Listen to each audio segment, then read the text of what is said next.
Here's the thing. Is filmmaking a dying art form? I don't know. It might very well be. And what I basically want to kind of go over in this is my thoughts, my 2 cents, say you, on is filmmaking a dying art form? And I think filmmaking is a very much if you think about it, it's one of the youngest art forms there is.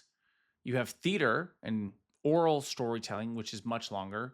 You have painting, which again, much longer. But the actual aspect of film and putting things on celluloid or even digital filmmaking, but let's go celluloid, is, kind of developed around the turn of the century of the 1900s. So 120 years?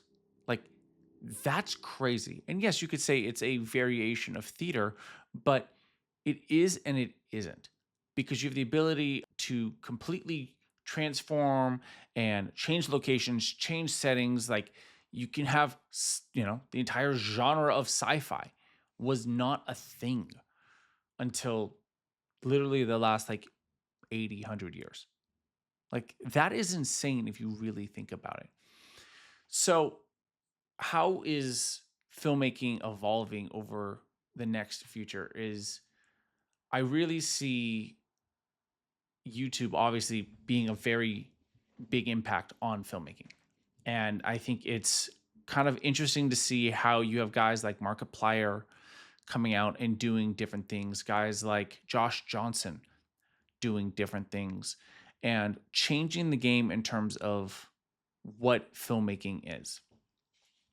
So, my realization on YouTube and what it is right now in terms of the entertainment space. Obviously, there's a lot of education, there's a lot of marketing, there's a lot of just different things like that on it. But in terms of like the entertaining side, it's essentially reality TV. It's a combination of America's Funniest Home Videos and reality TV. Mr. Beast is just reality TV. To Ryan Trahan, to Dude Perfect, like, they're just reality TV series. There's not a lot of original characters and character building the same way there is in traditional television or traditional uh you know movies and whatnot. So my goal is I want to make feature films, and I look at, like, the barrier to entry is so low now on YouTube, but it's not what YouTube wants right now. And it's a very interesting thing to go, oh, YouTube doesn't want that, but should I do it anyways? Should I not do it? Should I, you know? And it's the thing that I go back and forth on looking, is it worth doing? Is it not worth doing? But I see a guy like Markiplier and what he did with Iron Lung. So for those who don't know, Markiplier is a YouTuber who's been doing this for about a decade and a half, about 15 plus years. He has put over like 5,300 videos out on YouTube. He has amassed a massive audience of 38 or something like in the 30 millions of subscribers. I forget exactly off the top of my head. I think it's 38 million subscribers. And he recently made a film called Iron Lung, and it stars himself in a submarine based off the game Iron Lung. And he made it for $1.5 million, and it grossed over $50 million in the box office, which is an astronomical number and such an amazing feat. So just to give comparison, the Smashing Machine A24's movie with The Rock only made $21 million in the box office. It made over double the box office a movie with The Rock made. And I say this from the standpoint of, like, that's amazing that this guy self-funded it, and to my knowledge, and he then wrote it, directed it, starred in it himself, and it went on to make $50 million in the box office.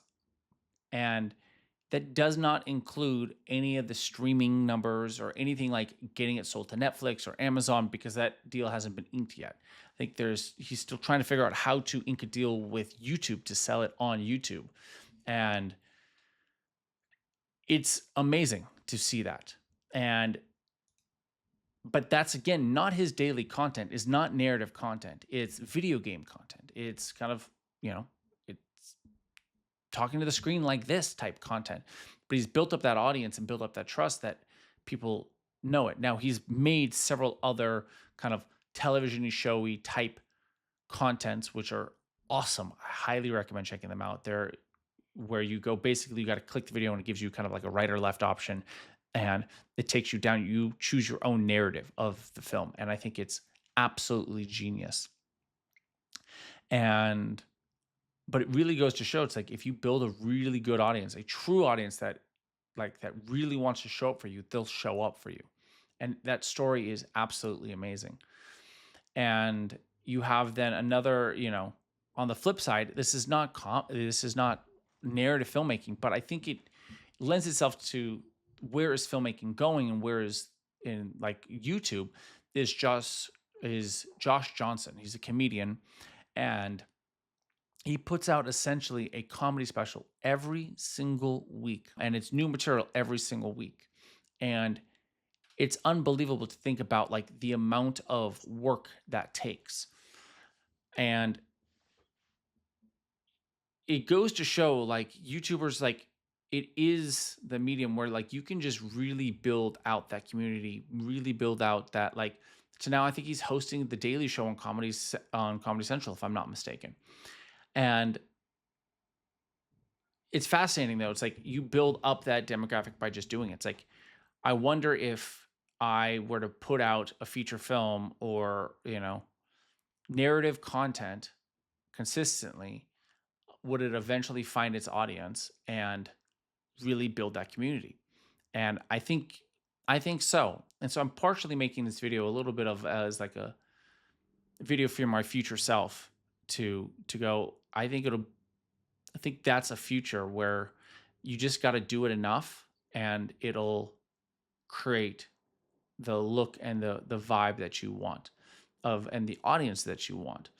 And you just kind of have to put it out there over and over and over. And so I think the future of YouTube is really, and filmmaking is just putting out content that is yours as filmmakers. And it's going to take some time to build that audience. But I think once you do it, like you'll really know, okay, great. This is my audience. This is me. They're tracking with me. They will consume everything that you are about.